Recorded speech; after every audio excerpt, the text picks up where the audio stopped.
काम में लगे हुए आप सभी का सबसे पहले तो मैं प्रयागराज की धरती पर हार्दिक स्वागत अभिनंदन। मंच पर हमारे भारतीय जनता पार्टी प्रयाग महानगर इकाई के जो अध्यक्ष हैं श्री संजय गुप्ता जी, आप सब परिचित नहीं है तो परिचित हो लीजिए, ठीक है। कभी प्रयाग आना है तो कभी कोई सेवा हो तो बताने की जरूरत रहती है। हमारे बहुत ही लोकप्रिय सांसद, फूलपुर लोकसभा बड़ी ऐतिहासिक लोकसभा सीट है। मुझे भी सौभाग्य मिला था 2014 में यहाँ से सांसद बनने का, और जब दिल्ली पहुंचा तो सब यही पूछते थे क्या हुआ, फूलपुर लोकसभा है, इसमें पंडित जवाहरलाल नेहरू जी चुनाव लड़ा करते थे। तो मुझे बताने में बहुत अच्छा लगता था कि हाँ वही लोकसभा है। उसी लोकसभा से सम्मानित सांसद आदरणीय प्रवीण सिंह पटेल जी, जिला पंचायत का सभागार, लेकिन डॉक्टर साहब अगली बार चीड़ कराने की तैयारी करिए, कह दिए हो, ठीक है। हमारे जिला पंचायत के सम्मानित अध्यक्ष जो बहुत व्यवहारिक भी हैं, सरल भी हैं, सुलभ भी हैं, ऐसे आदरणीय डॉक्टर वीके सिंह जी। हमारे विधान परिषद के सम्मानित सदस्य और प्रयाग के जाने माने चिकित्सक आदरणीय डॉक्टर केपी श्रीवास्तव जी। हमारे विधानसभा में जो सदस्य के रूप में अपनी जिम्मेदारी निर्वाह कर रहे हैं श्री गुरु प्रसाद मौर्य जी, श्री दीपक पटेल जी। और यह सही है कि मैं भी विश्व हिंदू परिषद का संगठन मंत्री इस रूप में काम करता था और मोहन जी भी करते थे, तो वह साथ में आए थे रमेश जी वगैरह के सबके साथ में कि यह कार्यक्रम की चर्चा तो बहुत दिन से चलती थी, लेकिन समय का थोड़ा संकट रहता था। लेकिन आज का दिन निर्धारित हो पाया और आप सबके साथ यह संवाद करने का अवसर मिला। ऐसे हमारे मोहन जी जो प्राथमिक शिक्षा मित्र संघ के अध्यक्ष के नाते, श्री शिव कुमार शुक्ला जी बहुत गागर में सागर कम शब्दों में अपनी पूरी बातें कहने का काम किया। प्रदेश के उपाध्यक्ष संयुक्त समायोजित शिक्षक संघ श्री अरुण कुमार सिंह जी। हमारे जो तीसरे उपाध्यक्ष हैं श्री गिरजा शंकर शुक्ल जी, मेरे बगल में ही हैं। हमारे वैचारिक शिक्षक welfare association Uttar Pradesh doctor ज्ञान प्रकाश सिंह जी, ये भी प्रदेश उपाध्यक्ष के नाते काम देख रहे हैं। श्री जगबीर सिंह भाटी जी जो समायोजित शिक्षक संघ के आप प्रदेश के महामंत्री हैं। और वरिष्ठ उपाध्यक्ष श्री भूपेंद्र कुमार सिंह जी,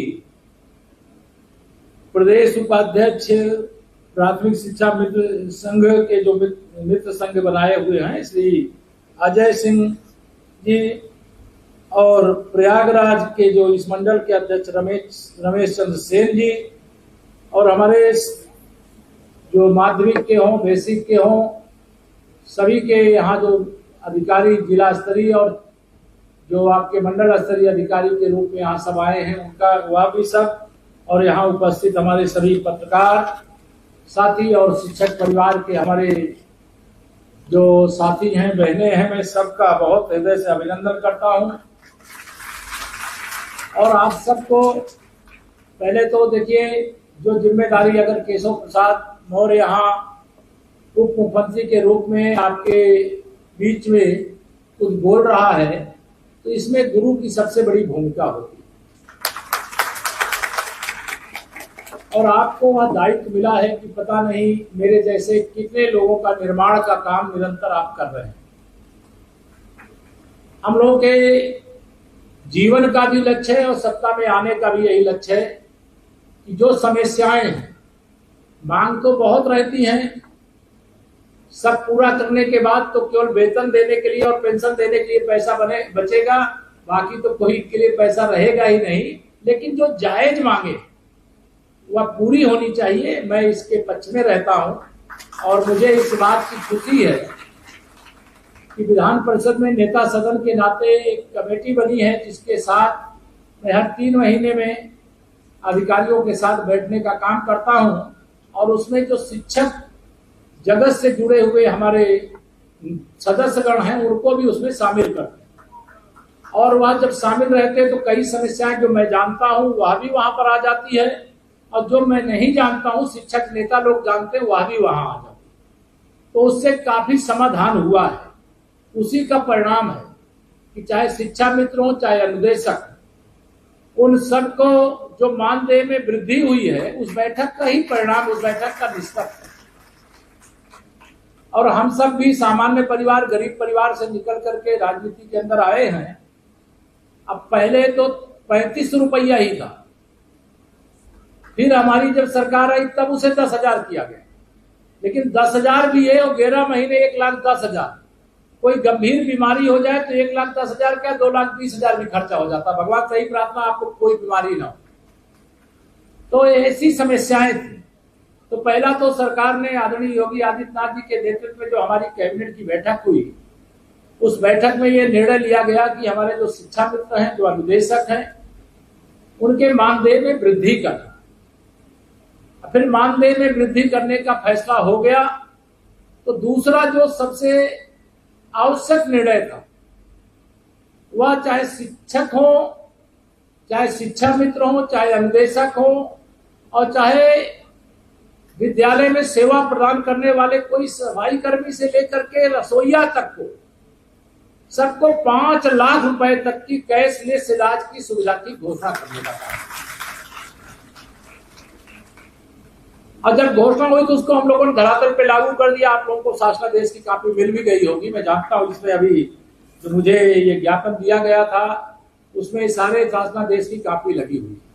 अभी जो 28 जनपदों, 29 जनपद के 29 जनपदों का जो विषय है, मैं इसको बहुत गंभीरता से देखूंगा और अन्य भी जो मामले हैं उनको भी देख करके चर्चा करके जो समस्याएं हैं उनका समाधान कराने का हम निश्चित तौर से प्रयास करेंगे।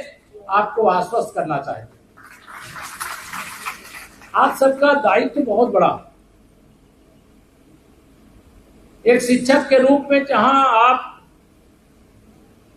बच्चों को पढ़ाने का काम, उनको आगे बढ़ाने का काम करते हैं, वह तो सबसे महत्वपूर्ण और प्रथम दायित्व। लेकिन उसके अलावा भी कई काम ऐसे होते हैं कि बिना आप सबके लगे, चाहे जनगणना कराना हो, चाहे चुनाव कराना हो, तो क्या शिक्षकों पे लगे बगैर हो जाता है? क्या हो ही नहीं सकता। कई बार आता है कि हम तो गुरु हैं, हम तो ड्यूटी नहीं करेंगे, लेकिन आप नहीं करोगे तो ये सब काम ही नहीं हो पाएगा। तो थोड़ा रहती है सुविधा, लेकिन उस असुविधा के बीच में भी सब कुछ करना है। अपने जो करना है वो अपने देश के लिए, अपने प्रदेश के लिए, अपने समाज के लिए करने का जो लक्ष्य है उसको पूरा करने में जो अपनी अपनी भूमिका है उसको ठीक ढंग से निर्वाह करने का आप सब काम करेंगे, ऐसा मैं आप सबसे आह्वान भी करता हूं, अपील भी करता हूं। हमारी सरकार जब से आई है, ये आप लोगों ने महसूस किया होगा, जिस विद्यालय में आप पढ़ाते थे 2017 के पहले, 2017 के पहले जो विद्यालय था और 2026 में जो विद्यालय है, उसमें कोई अंतर आया है कि नहीं आया? जो हमारे बच्चे पहले क्या था, वो खाकी वाला यूनिफॉर्म बच्चों को देते थे। जब सरकार बनी तो हम लोगों ने कैबिनेट की पहली बैठक में इस पर विचार हुआ था कि अगर गरीब का बच्चा इस प्रकार के यूनिफॉर्म को पहन करके विद्यालय में जाएगा तो वह जन्म से ही, कक्षा 1 से ही उसके दिमाग में गरीबी भर जाएगी। तो गरीबी न भर जाए, वह भी ये महसूस करे कि हम भी कॉन्वेंट विद्यालय से अच्छे विद्यालय में पढ़ रहे हैं, निजी प्राइवेट स्कूलों से अच्छे स्कूलों में पढ़ रहे हैं। तो आप बताइए उसके मनमानस में अच्छा प्रभाव पड़ेगा कि नहीं पड़ेगा? पहले देखिए, माननीय प्रधानमंत्री श्री नरेंद्र मोदी जी जब 2014 में देश के प्रधानमंत्री बने और उन्होंने अपने प्रधानमंत्री बनने के बाद जो पहला फैसला, लोगों को छोटा लगता था लेकिन वो बहुत बड़ा फैसला था, क्योंकि हम उस दर्द को जानते हैं। अगर कोई लाल किले से खड़े होकर के कहे कि अगर किसी विद्यालय में बेटे और बेटियां दोनों साथ साथ पढ़ते हैं तो उनके लिए शौचालय का निर्माण होना चाहिए, और CSR के पैसे से शायद मैं समझता हूं कोई होंगे 10-5% विद्यालय जिसमें यह अभी व्यवस्था नहीं हो, मैं नहीं जानता हूं, लेकिन अधिकांश विद्यालयों में, ये केवल यूपी के नहीं पूरे देश के विद्यालयों में यह व्यवस्था निर्माण करने का काम किया। सोच जब इस प्रकार की होगी, जो दर्द स्वयं व्यक्ति ने सहा है, और वह दर्द दूर करने के मुकाम पर बैठा हुआ है, और उसने लाल किले से, हमारे जो विरोधी दल के साथी थे कि लाल किले से शौचालय बनाने की बात मोदी जी कर रहे हैं, स्वच्छ भारत बनाने की बात कर रहे हैं, हर घर में शौचालय बनाने की बात कर रहे हैं।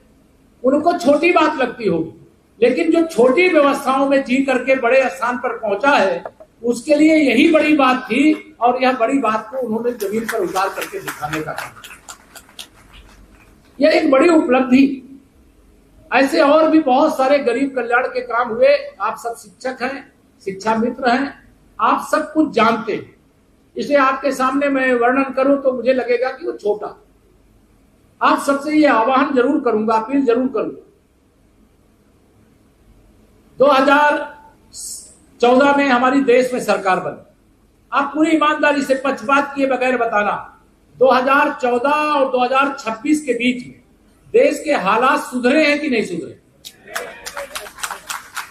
सरकार की योजना गरीब से गरीब व्यक्ति को, चाहे वो प्रधानमंत्री गरीब कल्याण अन्न योजना फ्री का राशन हो, चाहे आयुष्मान भारत योजना से इलाज की सुविधा हो, चाहे उज्ज्वला योजना से गैस का कनेक्शन हो, चाहे प्रधानमंत्री आवास योजना के माध्यम से आवास हो, अनेक चीजें हैं। मैं उसका वर्णन करूंगा, देर लगेगी।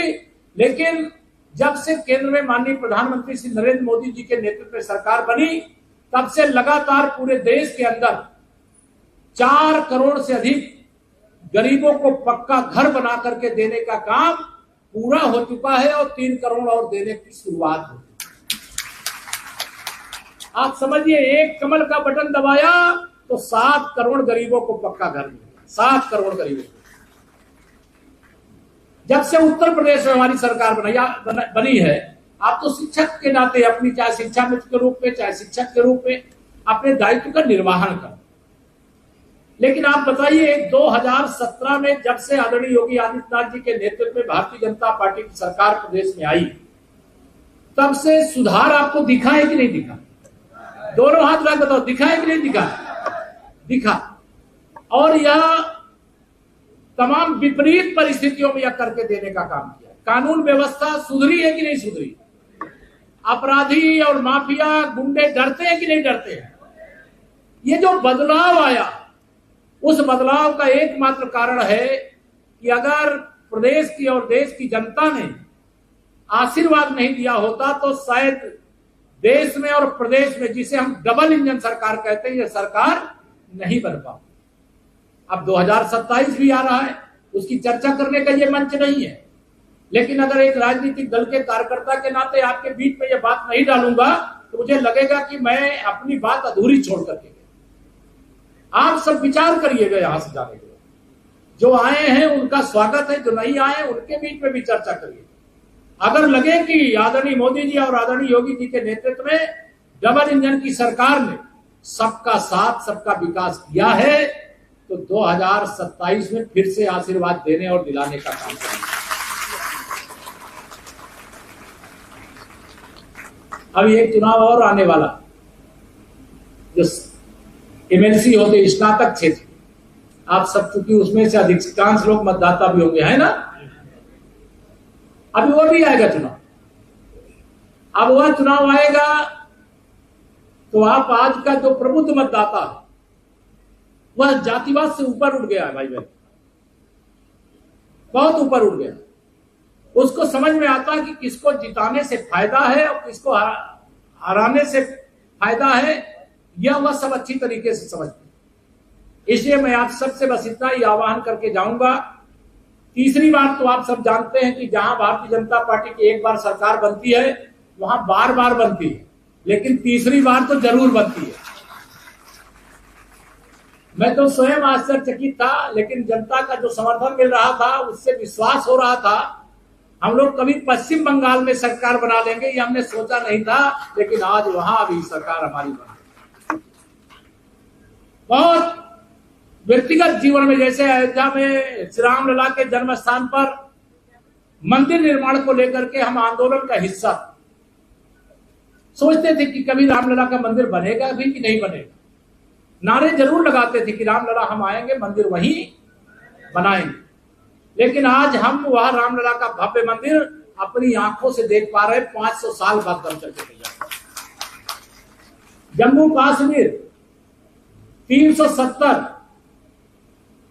की जो बेड़ियां भारत माँ के को बेड़ियों से भारत माता को बांध करके रखा गया था, वो कभी 370 हटेगी कि नहीं हटेगी, लेकिन वह भी हट गई। इस बात की हमको बहुत खुशी। डॉक्टर श्यामा प्रसाद मुखर्जी जी, उन्होंने ही नारा दिया था कि एक देश में 2 निशान, 2 विधान, 2 प्रधानमंत्री नहीं चलेंगे, और उनका बलिदान हो गया। मुझे लगता था कि भारत माता को 370 की बेड़ियों से तो भारतीय जनता पार्टी की सरकार ने आजाद करा दिया, और डॉक्टर श्यामा प्रसाद मुखर्जी जी की जन्मभूमि कब आजाद होगी, सही मायने में लोकतांत्रिक वहां सुकून सांस लेने का समय कब आएगा, वह भी 2026 में आ गया। तो यह सारे विषय में, इसलिए आप ये विषय इसका नहीं है, लेकिन आपकी जो समस्याएं हैं, जो ज्ञापन में यहां पर मुझे बताया गया है, मैं बैठक करके और इसमें जो समाधान हो सकता है और जो आपकी जायज मांगे हैं वह जरूर पूरा करवाने का प्रयास करेंगे। आप सब प्रदेश के 75 जनपदों से यहाँ पर कार्यक्रम में हिस्सा लेने आए। यहाँ मैं देख रहा हूँ जगह कम पड़ गई है, अब आपकी संख्या ज्यादा हो गई है। यहाँ पर हम लोग शिक्षा मित्रों का एक सम्मान समारोह किए थे, उसमें से कुछ लोग आए थे ना यहाँ पर प्रयाग में। कौन कौन आए थे, जरा हाथ उठाएं। हाँ, कुछ लोग आए थे उस कार्यक्रम में, लेकिन आज यह हम लोग दूसरी बार शिक्षा मित्र और जो शिक्षा मित्र से सहायक अध्यापक बन गए हैं, उन लोगों के साथ यहाँ पर संवाद कर पा रहे हैं, और आकर के मुझे व्यक्तिगत तौर से बहुत प्रसन्नता हो रही है। और आप सबका उत्साह, जो मैंने निवेदन किया, उस निवेदन पर जो आपने उत्साह दिखाया है, उससे और बड़ा विश्वास लेकर के मैं जा रहा हूं। मुझे पूरा विश्वास है कि 2027 में हम लोग 2017 वाली विजय दोहराएंगे, और उसमें आप सबकी निर्णायक भूमिका होने वाली, एक मतदाता के रूप में भी और अन्य रूप में भी आप अपनी निर्णायक भूमिका को निभाएंगे। और जहां कहीं पर भी मेरे लायक कोई सेवा होगी, हम लोग प्रत्येक सोमवार को जनता दर्शन का कार्यक्रम लगाते हैं। मेरा कैंप कार्यालय 7 कालीदास मार्ग है, कोई आया भी होगा वहां, लेकिन कभी कोई आए है ना, कभी कोई किसी की समस्या हो, हर जायज समस्या के समाधान के लिए हमारी सरकार के भी, लेकिन केशव प्रसाद का विशेष तौर से दरवाजा हर समय खुला है। आप आएंगे, हम आपको कोई सेवा दे पाएंगे, इसकी हमें खुशी होगी। बहुत सारी बातें हैं, मैंने जो मन में आया वो बोल दिया। ये लोग कुछ लिख के दिए थे, मैं वह इसलिए नहीं बोल रहा हूं क्योंकि वह आप सब जानते हैं, लेकिन आप सब अपने पारिवारिक जीवन में भी खुशहाल रहें, यही हमारी कामना है। और उस कामना को पूरा करने के लिए हम लोग जो कर सकते हैं वह करेंगे, यह आपको विश्वास दिलाते हुए अपनी वाणी को देता हूं विराम। दोनों हाथ उठा करके बोलिए जय श्री राम। भारत माता की, सरस्वती मैया की, गंगा मैया की, तीर्थराज प्रयाग की, और आप सब गुरुजनों की बहुत बहुत धन्यवाद।